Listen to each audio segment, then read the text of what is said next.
로마서 1장을 시작하며 복음에 대해서 이야기를 하고 그 복음의 필요성에 대해서 역설하기 위해 가장 중요한 진리인 이 모든 사람들 하나님께서 창조하신 이 창조 세계에는 복음이 필요하다라는 것을 말하기 위해서 모든 부류의 사람들에서 이야기를 하기 시작합니다. 첫 번째 부류가 이방인들이었고 두 번째 부류가 이방인들 중에서도 도덕적으로 살아가는 사람들, 도덕주의자들을 말하겠죠. 그리고 어제 본문 속에서 살펴보았던 마지막 부류의 사람들이 누구냐면 유대인들입니다. 유대인들에게 있어서 그들은 선민의식이 있었죠. 하나님이 우리를 선택하셨다. 하나님이 우리를 자신의 백성으로 부르셨다. 그리고 하나님께서 우리에게 말씀을 주셨다라는 그 특권이 있었고, 어제 보면 마지막 부분에 보았던 것처럼 그들이 이방인들과 구분되어지는 가장 이제 중요한 특징 중에 하나가 무엇이냐면 할례 아닙니까? 그들이 할례를 받았다는 것. 그런데 결론은 무엇이었냐면 아니, 너희들도 그대들도 모두가 다 죄 가운데 있다. 그렇기 때문에 너희의 어떤 출신 성분이 어떤 아브라함의 자손이라는 것 때문에 할례 받았다는 이유 때문에 율법을 안다라는 것 때문에 말씀을 안다라는 것 때문에 너희가 하나님의 백성이 아니다라고 말하고 있는 것이죠. 그러면 이제 그 질문을 들은 유대인이든 이방이든 궁금증이 하나 들기 시작하는 겁니다. 무엇이냐면 그러면 왜 우리 하나님께서 우리를 선택하셨는가라는 거죠. 그럼 하나님이 우리를 선택하셨다라는데 하나님이 우리를 선택하신 거에 대한 무슨 의미가 있단 말인가? 도대체 하나님이 우리를 선택하시고 부르셨다라는 것이 그럼 결국에는 다 심판받고 다 멸망받기 위해서 다 하나님의 진노를 받기 위해서 하나님이 우리를 부르신 거냐? 하나님이 우리를 선택하신 거냐? 라는 질문들을 할 수가 있다라는 거죠. 그래서 1절과 같이 질문한다라는 겁니다. 그래서 오늘 1절부터 8절까지의 말씀은 계속 질문에 대한 대답으로 구성이 되었습니다. 첫 번째 질문은 무엇인가? 유대 사람이라고 해서 무슨 혜택이 있고 할례가 무슨 가치가 있단 말인가라는 거죠. 그럼 율법을 가지고 할례를 받은 유대인들에게는 어떠한 유익도 없다라는 것인가? 그러한 질문에 바울은 어떻게 대답하냐면 자, 2절 말씀 함께 있습니다. 시작.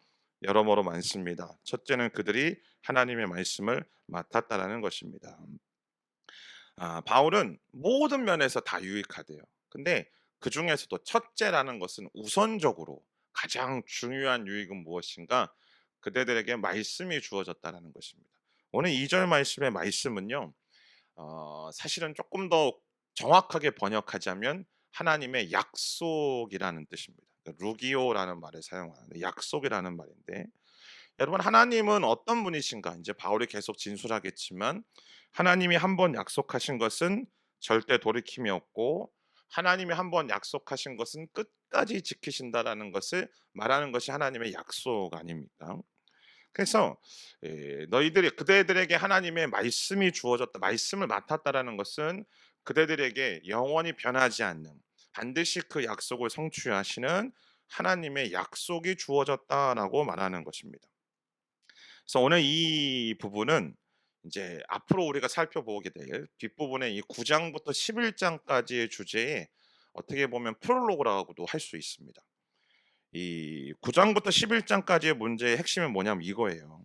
하나님이 선택하신 유대인들이 예수님을 믿지 않아서 구원을 못 받고 있는데 그러면 하나님이 아브라함과 약속하시고 또 다윗과 약속하시고 맹세하셨던 그 약속이 무효가 되는 것인가? 그럼 하나님의 약속이 무효가 될 수 있다면 그런 하나님을 우리가 어떻게 의지할 수 있는가에 대한 그 질문에 대해서 9장부터 11장까지 대답을 하거든요. 근데 바울의 대답은 그 장황하다고 표현해서 좀 그렇지만 그 긴 본문 속에서 한 문장으로 졸여서 바울이 이야기하는 건 아니 하나님의 약속은 영원히 유효하다라는 겁니다.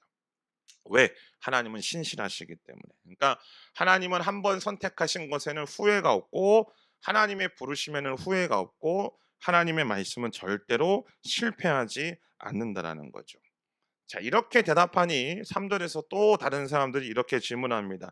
자, 그러면 그들 가운데 어떤 사람들이 믿지 않는다라면 하나님의 신실하심이 무효화되는 거 아닌가? 라고 막 얘기하는 거죠. 그러니까 사람이 신실하지 못하면 그러니까 언약은 약속은 쌍방이 지켜야 되잖아요. 그러면 한쪽이 그 약속을 지키지 못하면 그 약속이 깨지는 거니까 언약이 깨지는 거니까 아니 하나님의 신실하심도 깨어지는 거 아닌가?"라고 질문하는 겁니다. 네, 그 질문에 대해서 어떻게 바울이 대답합니까? 4절 말씀 함께 있습니다. 시작. "결코 그럴 수 없습니다. 사람은 다 거짓말쟁이라 해도 하나님은 진실하십니다. 기록되기를 주께서 말씀하실 때 의롭다는 인정을 받으시고 판단하실 때 이기려 하십니다라고 한 것과 같습니다." 무슨 말인가요? 사람이 신실하지 못한 것이 하나님의 신실하심을 절대로 무너뜨릴 수 없다는 거예요. 바꿔 말해서 쉽게 얘기하면 사람은 약속을 깨도요, 하나님은 약속을 안 깨신다는 거예요. 할렐루야. 이게 우리에게 있어서 얼마나 은혜입니까? 유대인들은 율법을 지키는데 신실하지 못했어요. 그러나 그렇다고 해서 하나님의 신실하심 자체가 없어지는 게 아니라고요. 우리는 약속을 지키지 못하지만 그러나 하나님은 반드시 그 약속을 지키신다라는 겁니다. 바꿔 말하면 하나님이 유대인들을 선택하셨다라는 건 그 선택이 잘못된 게 아니에요. 우리는 이렇게 생각하거든요. 유대인들이 신실하지 못했고 유대인들이 하나님을 향하여서 배신했고 배반했고 지금도 여전히 물론 유대인들 중에 일부는 메시안 입주가 되어져서 이제 메시아를 예수 그리스도가 메시아라는 사실을 받아들이는 사람들이 있지만 여전히 대다수의 유대인들이 예수님을 메시아로 받아들이지 않고 있는 아직 메시아는 이 땅에 오지 않았다라고 믿고 있는 이 현실을 바라보며 그리고 지금 저 팔레스타인에서 일어나고 있는 여러 가지 일들을 바라보며 야, 하나님이 유대인들을 당신의 백성으로 부르신 건 뭔가 잘못된 거다라고 우리는 생각할 수 있지만 아니요, 그렇지 않다라는 거예요.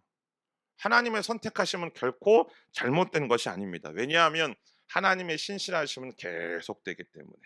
그러니까 신실하지 못한 유대인의 삶 속에서도 하나님은 그분의 방법으로 살 수 있는 길을 열어 놓으셨다라는 거죠.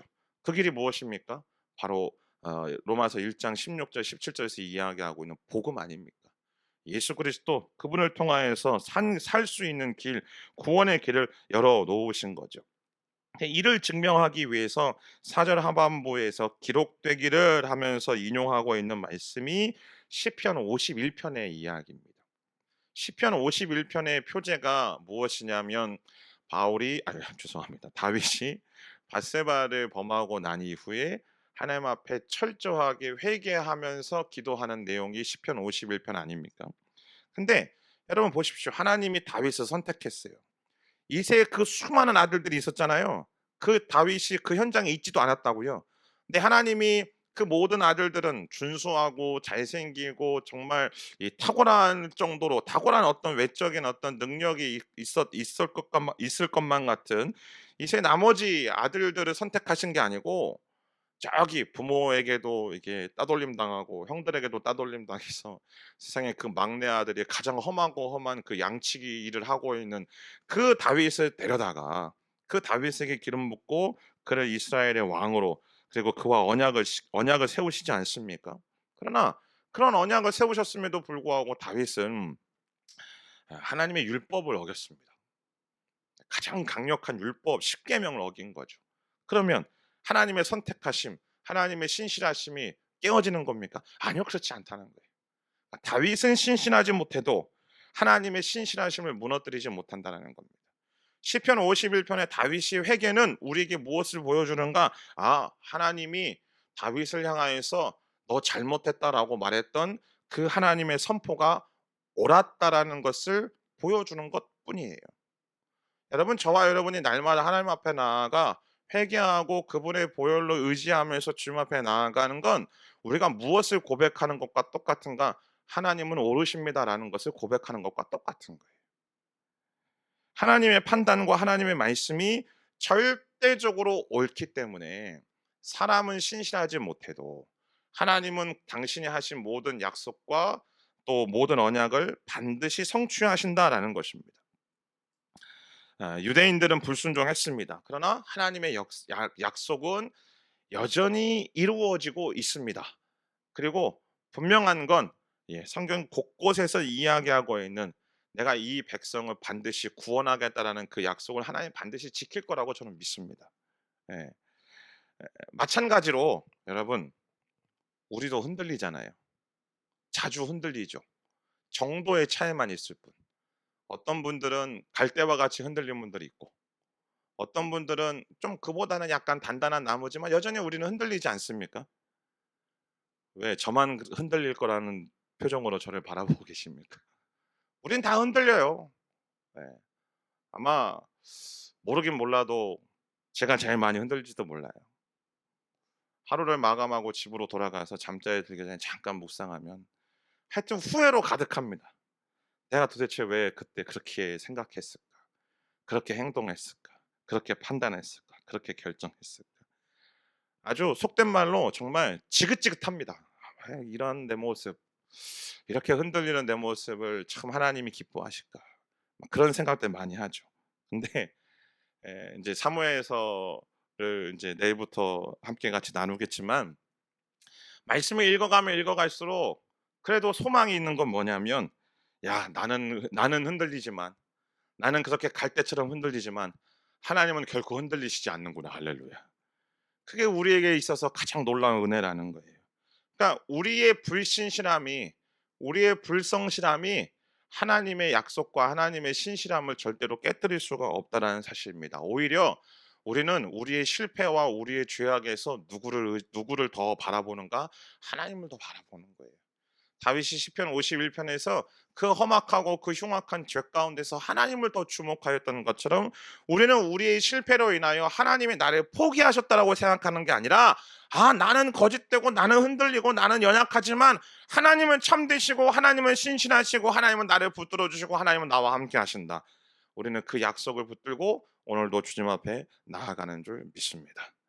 사랑하는 성도 여러분, 저와 여러분이 날마다 고백하는 건 '나는 연약하다.'라는 것입니다. 그러나 나의 연약함보다 하나님의 신실하심이 더 큼을 믿음으로 고백하며 주님 앞으로 나아가는 저와 여러분의 인생이 되어지기를 주님의 이름으로 축복합니다. 자, 이렇게 말하니 또다시 반문합니다. 5절 말씀 보십시오. 자, 그러면 어 우리가 연약한데 하나님은 신실하시다. 우리는 흔들릴지언정 하나님은 흔들리지 않는다. 야, 그러면 하나님의 의를 드러내게 하기 위해서 우리는 더 불의해야 되냐? 우리는 그러면 우리가 범죄한 것을 통해 하나님의 의가 드러났다면 우리가 하나님의 도구로 사용된 거 아니냐? 그러면 하나님이 우리에게 진노를 주시는 게 아니고 하나님의 의와 하나님의 신실하심을 드러나게 하셨으니 우리에게 상을 주셔야 되는 건 아니냐라고 반문할 수가 있다라는 거죠. 그러니까 뒤에도 말하겠지만 어 8절 말씀을 보면 선을 이루기 위해 악을 행하자라고 말한다라는 거예요. 그러니까 하나님의 영광을 드러내기 위해서 우리가 더 큰 죄를 짓자. 더 엉망진창으로 살자. 그러면 하나님의 신실하심이 더 크게 나타나고 더 은혜가 더 크게 나타나지 않겠느냐. 바울이 어떻게 대답하죠? 6절 말씀 함께 있습니다. 시작. 결코 그럴 수 없습니다. 만일 그렇다면 하나님께서 어떻게 세상을 심판할 수 있겠습니까?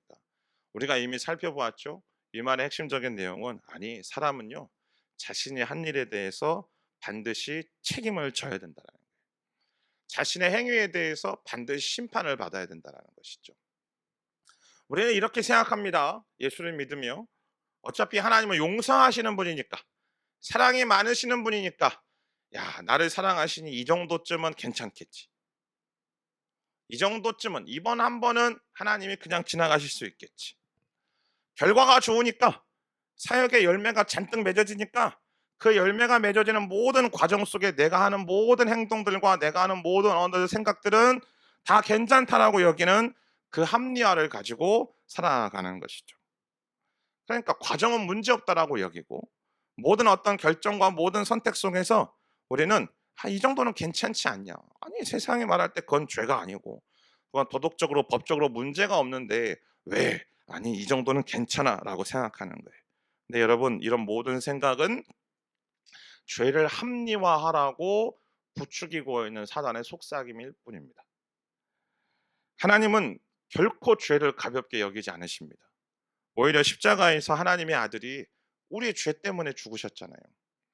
십자가에서 우리의 죄 때문에 십자가에서 죽으신 예수님, 그 예수님께서 죽으신 그 이후인 우리의 죄는요. 어떤 거는 십자가에서 죽을 만하고 어떤 거는 그 정도는 아니라고 하나님 그렇게 말씀하시지 않습니다. 모든 지극히 작고 정말 하찮게 여기는 그 일들일지라도 하나님께서는 모든 것들을 감찰하시고 바라보신다라는 거예요. 때문에 여러분 우리는 결코 죄를 가볍게 여겨서는 곤란하다라는 거죠. 여전히 우리 마음 가운데 합리화하는 부분들이 있지 않습니까? 내가 누군가를 향하여서 내가 또 어떤 일들을 향하여서 갖고 있는 마음들이 그게 분명 말씀을 읽고 기도하면서 하나님이 기뻐하시지 않는 마음이고 하나님께서 합당케 여기지 않는 생각이라 할지라도 그럼에도 불구하고 주님 나는 어쩔 수 없습니다. 주님 내 상황이 그렇지 않습니까? 주님 그러니 나는 이렇게 얘기할 수밖에 없고 이렇게 생각할 수밖에 없고 이렇게 결정할 수밖에 없습니다. 라고 말하고 있는 그 합리화가 우리 가운데 여전히 있지는 않습니까? 그러면서 우리 자신을 향하여서 괜찮아, 괜찮아, 괜찮아 라고 말하는 거죠. 근데 희한한 건 나 자신을 향하여서 괜찮아, 괜찮아, 괜찮다라고 말하면서 다른 이들을 향하여서는 절대로 괜찮다라고 말하지 않는 거예요. 그게 우리의 모습이라는 거죠. 우리가요, 나에 대해서 합리화하면 합리화할수록 합리화하는 나는 합리화시킬지는 모르지만 합리화하는 우리는요. 다른 이들을 향하여서 그 정죄의 폭은 더 커지게 되어 있습니다. 때문에 우리는 우리 자신의 합리화하는 부분들이 있다면 오늘 그 모든 합리화하는 부분들을 가지고 주님 앞에 나아가야만 합니다. 그래서 하나님께서 그 모든 죄악과 허물들을 생각나게 하시고 깨끗하게 해 주시기를. 결국 오늘 본문이 우리에게 선포하는 건 이겁니다. 하나님은 참되시다라는 겁니다. 이 세상에 이 모든 피조 만물 만물 가운데 유일하게 신실하신 분, 유일하게 참되신 분은 오직 여호와 하나님 한 분뿐이다라고 선포하는 거예요. 여러분 오늘날 진짜 수많은 미디어 채널들이 있고요. 심지어 유튜브만 모아도 어마어마한 이 뉴스와 이 소식들이 들려오지만 뭐가 진짜인지 모르는 시대 속에 살아가고 있잖아요. 인제 이 AI가 발달되면서 이 딥페이크 기술이 너무 발달돼 가지고 하지도 않은 말을 조작해 가지고 몇 마디만 캐치하면요. 그 말을 가지고요. 이 무궁무진한 말들을 만들어낼 수 있는 시대 속에서 우리가 살아가고 있습니다. 작년 재작년에 우리 위임 목사님 또 인제 돌아가신 하영조 목사님의 목소리로 이 365일 성경 통독 일일 통독을 할 때요. 우리는 그렇게 생각했거든요. 기술에 대해서 잘 모르는 '야 세상에 언제 담임 목사님이 저걸 다 녹음하셨냐.' 근데 담임 목사님이 고백을 하시더라고요. "내가 무슨 시간이 있냐고. 딱 1 시간 얘기했다고. 1 시간 동안 얘기한 그 모든 단어들, 언어들을 가지고 AI가 종합해 가지고 성경 창세기 1장 1 절부터 요한계시록 22 장까지 만들어낸 거예요." 우린 그런 시대 속에 살아가고 있다고요. 그런 시대 속에서 살아가고 있으니 사랑하는 여러분이요. 무엇가 진리이고 무엇이 거짓인지 우리가 어떻게 판단할 수 있습니까? 우리의 생각, 우리의 어떤 시각, 촉각, 후각, 또 청각 모든 것들 막 감각들 하나하나까지 다 모든 것들이 어떻게 보면 조정당할 수 있고 또 그것들이 왜곡되어질 수 있는 이 세계 속에서 무엇이 진리인지를 분간하기 어려운 시대를 우리는 살아가고 있어요. 그런데 여러분 변하지 않는 게 한 가지가 있어요. 바로 하나님의 약속입니다. 변하지 않는 유일한 한 가지가 있다면 우리를 향하신 하나님의 약속이고 하나님의 말씀이라는 거예요. 민수기 23장 19 절에서 말씀하시잖아요. 하나님은 인생의 아신이시. 하나님은 사람이 아니시니 거짓말을 하지 않으시고 사람의 아들이 아니시니 결코 후회가 없으시다. 저와 여러분을 향한 주님의 약속은 반드시 성취되는 줄 믿습니다. 아멘. 우리의 자녀들을 향한 하나님의 약속도 반드시 성취되는 줄 믿습니다. 이 땅의 교회를 향한 그리고 온 세계와 열방을 향한 하나님의 나라와 하나님의 약속과 하나님의 말씀은 반드시 성취되는 줄 믿습니다. 아멘. 그 확실한 증거가 있잖아요. 바로 예수 그리스도의 십자가의 죽음과 부활 아닙니까? 창세기 1장 에덴에서부터 하나님께서 약속하신 그 약속의 말씀을 성취하셨고 그리고 주님 다시 오실 날을 꿈꾸며 그 약속을 우리는 믿으며 살아가고 있잖아요. 그러기에 부탁드리는 건 세상의 불확실한 소식에 마음을 빼앗기지 마십시오. 세상의 목소리, 들려오는 세상의 수많은 가치관들과 기준들과 세상의 목소리에 우리의 생각을 뺏기지 마십시오. 하나님의 약속을 붙드는 저와 여러분 되기를 주님의 이름으로 축복합니다. 그것이 우리가 살아갈 수 있는 유일한 힘입니다. 하나님의 신실하심이 나의 이 불신실함을 무력화시키는 거고, 나의 합리화를 무너뜨릴 수 있고, 오늘의 우리의 순종을 가능하게 하는 힘은요, 나의 의지가 아니에요. 하나님의 신실하심 때문인 거지. 우리는 변덕스럽고, 우리는 흔들리고, 우리는 거짓되지만 하나님은 참되십니다. 그래서 우리가 다시 일어날 수 있는 것 아닙니까? 말씀드렸던 것처럼 매일 그냥 나만 보면요, 내 자신만 보면, 물론 수고는 하죠.